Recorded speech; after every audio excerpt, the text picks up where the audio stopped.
Hey YouTube, second video I'm going to make for you guys is a little modification, customization I did to my E-Firestorm flux. Now if any of you guys know, the E-Firestorm flux comes with a plastic steering system in it, and over time using that steering system the plastic starts to develop slop. And then what you get is this back and forth play that's in there. Well, I'm going to show you a quick thing and modification on how to get rid of that play and slop in the steering.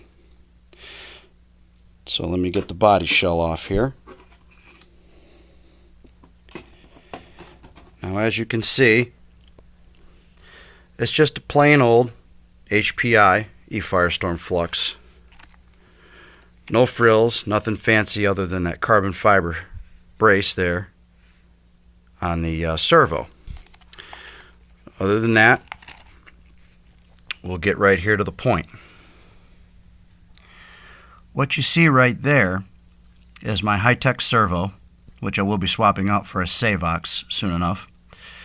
And what we have there is an Integy aluminum steering rack for the HPI E-Firestorm. Now, the modification gets made to the aluminum steering rack from Integy. So what I'm going to do is I'm going to flip this over and I'll show you what has to be done.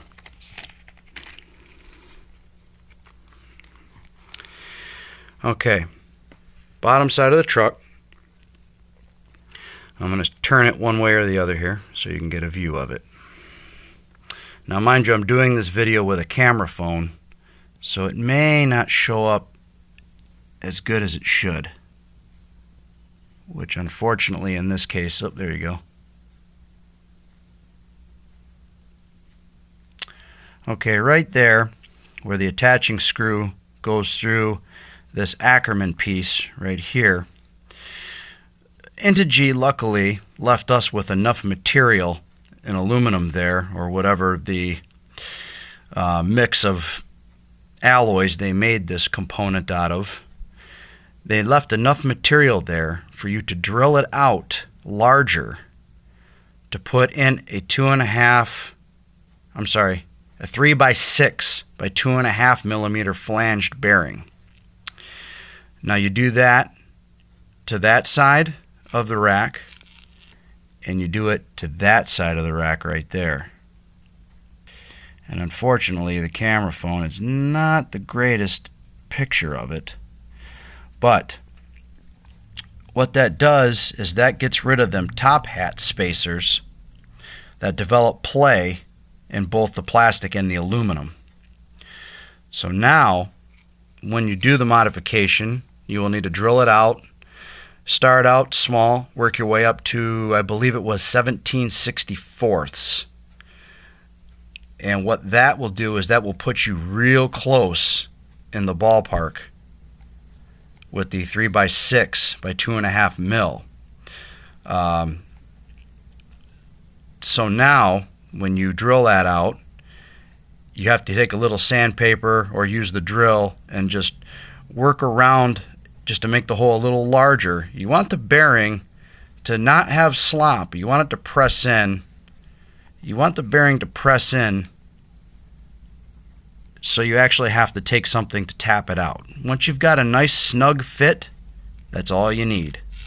Now, what you're seeing here now is me operate it. Now, I'm going to back the camera off here. Now you're going to see me wiggle the tire, right? I'm going to pull the rack out here for a little bit for you to take a look. Now you'll see me move it. See what kind of play I have there? Virtually nothing, except for right here where the ball end goes into the ball stud. That's it. That's the only play in there. Other than that, the steering is dead sound solid.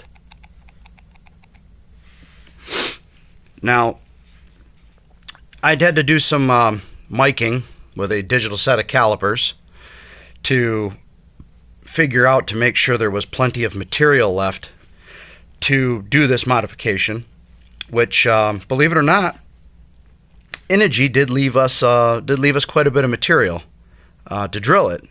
So the thing is, you got to do it. Take your time drilling it. Be safe, and that's really about it. It was definitely a worthwhile modification. On this particular car, on mine, I have the HPI aluminum servo horn, Integy steering rack, nitride coated pins, and the rack itself is bearing supported both at the posts and at that tie bar or Ackerman bar, or whatever you want to call it. So as you can see, I'll even do it here too. I'll grab the tire. Let me see if I can get a good angle here, and I'll move it. And see, there is absolutely no play at all. I'll even go to the other side just for you to see. So if you're looking to get more precise steering out of your Firestorm and make it more bulletproof, that would be a definite modification that I would suggest for your E-Firestorm, regardless if it's a brushed model, flux model. The only thing you're going to need to get is an Integy steering rack, aluminum rack from Integy for it. The 3x6 by 2.5 millimeter bearings, you're going to need 4 of those, and then you're going to need washers. There's little washers that you're going to need to space between that Ackerman piece and the bell cranks on the steering rack itself.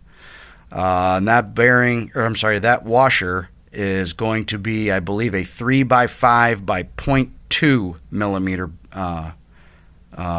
washer.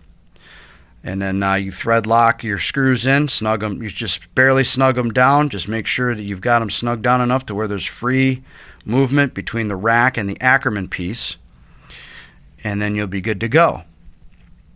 So anyway, I hope this video helps. Like I said, with HPI, I love their products. I have cars by plenty of other manufacturers, including Taraxis and Yokomo and Serpent and a couple of crawlers and vehicles like that, even a Durango. But for all-around bashing and racing double duty, I like the HPI products. Hell, I even got a Blitz, and they've been great products and whatnot. So anyway, there you go. I hope that modification will be a significant one for all you HPI E-Firestorm drivers out there. Unfortunately, as far as questions and comments go, questions-wise, this only applies to the E-Firestorm chassis only, because the steering bell crank system is different on the Blitz. It's not the same as it is on the E-Firestorm. And HPI, unfortunately, does not make an aluminum steering rack upgrade for the Firestorm. They only make it for the Blitz. So, just a little tip trick. Hope that helps out. And, try it. Just take your time on it, and you'll get to reap the benefits of a nice tighter steering with hardly any slop in it. Okay? You guys have a wonderful one.